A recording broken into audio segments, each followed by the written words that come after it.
Indonesia, kita sudah sering membahas tentang mundurnya Miftah Maulana Habibur Rahman atau yang sering dipanggil dengan Miftah karena masalah yang sangat serius tetap pelanggaran etika dan adab.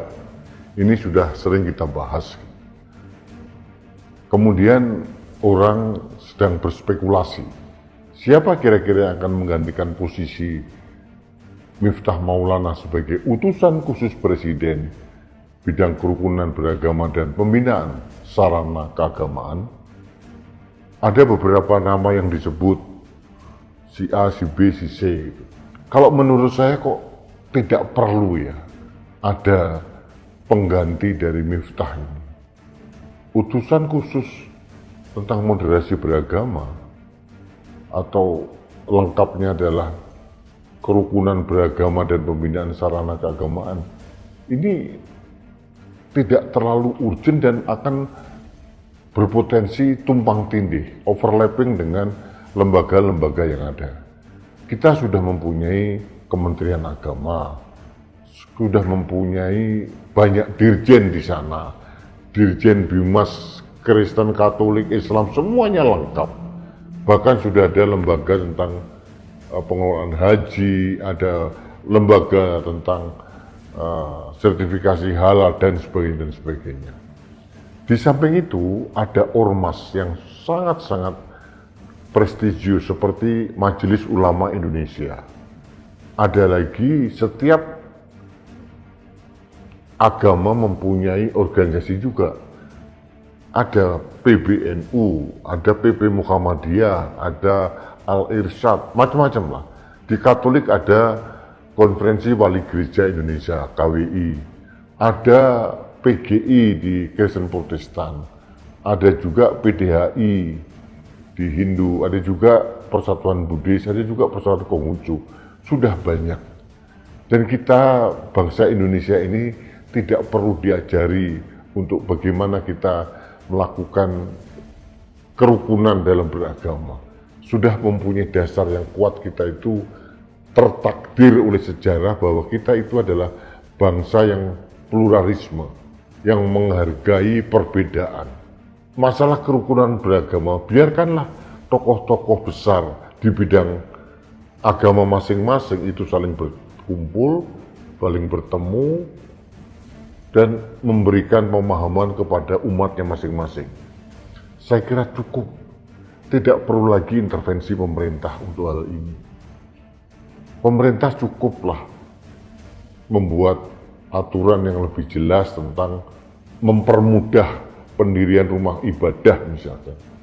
Yang sering terjadi adalah adanya penolakan atau persekusi tentang pendirian rumah ibadah. Persekusi tentang peribadatan agama non-Islam seperti Kristen, Katolik, dan sebagainya. Kemudahan membangun wihara atau apapun lah. Konon juga ada di Indonesia Timur, ada juga upaya untuk menghalang-halangi pendirian masjid. Ini tidak boleh terjadi lagi. Dan itu menurut saya perlu regulasi yang jelas dari Kementerian Agama.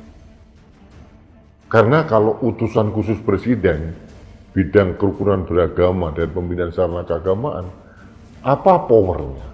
Dia tidak mempunyai untuk kemampuan eksekusi. Sebagai eksekutor tidak bisa.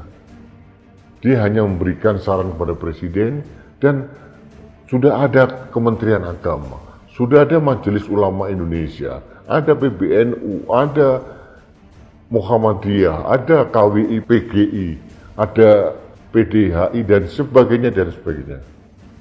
Jadi menurut saya tidak perlu ada. Yang pertama menghindari tumpang tindih. Yang kedua memang tupoksinya tidak jelas. Karena ini bukan lembaga yang mengeksekusi suatu kebijakan. Yang ketiga, yang paling penting juga, tidak membebani anggaran. Saya beberapa waktu yang lalu sudah mengkritisi, untuk apa terlalu banyak utusan khusus Presiden, ada penasihat khusus Presiden, apalagi ini, tumpang tindih sekali dan negara harus menyiapkan fasilitas termasuk kendaraan, perumahan, mungkin gaji dan sebagainya dan sebagainya. Dalam kondisi keuangan negara lagi pas-pasan seperti ini, seharusnya Presiden Prabowo menghemat untuk hal-hal yang tidak penting dan mendesak.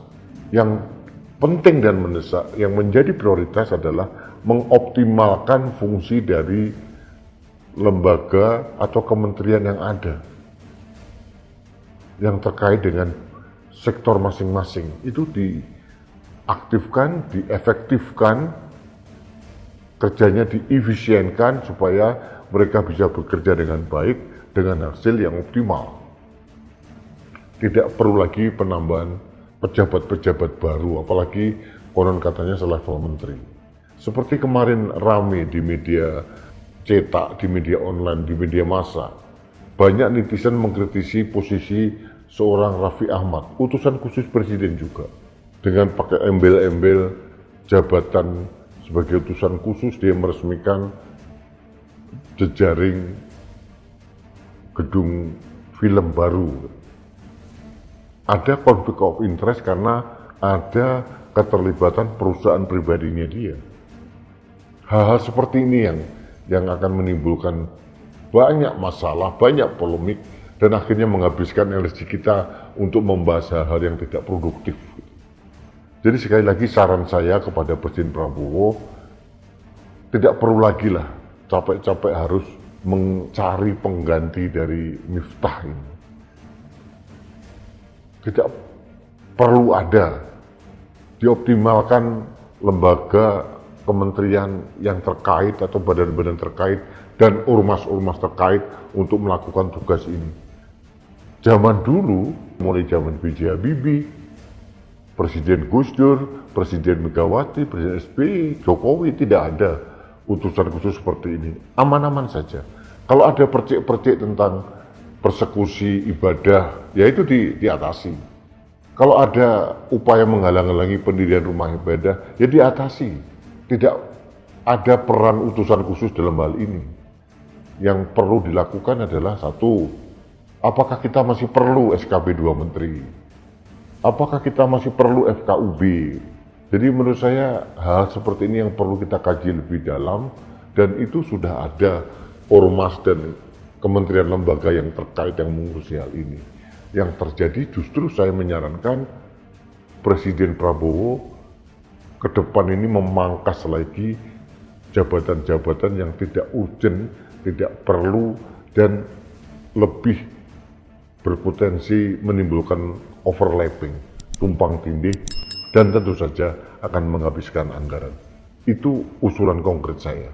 Jadi kita tidak habis berpolemik untuk mencari penggantinya Miftah karena memang tidak perlu ada pengganti, karena jabatan itu tidak penting dan tidak mendesak sama sekali. Saya kira itu saran konkret saya kepada Presiden Prabowo dalam hal ini. Mudah-mudahan didengar oleh Presiden Prabowo dan kita fokus untuk menyejahterakan rakyat. Jadi masalah agama sudah aman di Indonesia ini, sudah menjadi contoh atau role model dari berbagai negara tentang kerukunan beragama di Indonesia. Kita mempunyai Pancasila, semboyan negara kita adalah Bhinneka Tunggal Ika, dan kita sudah banyak menyadari bahwa keberagaman itu adalah kekuatan kita sebagai bangsa Indonesia. Itu sudah ada dalam diri masyarakat Indonesia. Tinggal kalau ada percik-percik kecil diatasi. Dan itu tidak perlu adanya utusan khusus atau bentuk apapun lah. Efektifkan, optimalkan fungsi dari kementerian lembaga yang ada, serta maksimalkan peran dari ormas-ormas keagamaan terkait. Beres. Itu menurut saya. Baiklah sahabat Indonesia, terima kasih Anda telah mengikuti Opini Rudy. Kita bertemu kembali dalam Opini Rudy selanjutnya. Salam satu Indonesia, salam Pancasila, salam Indonesia yang penuh dengan toleransi.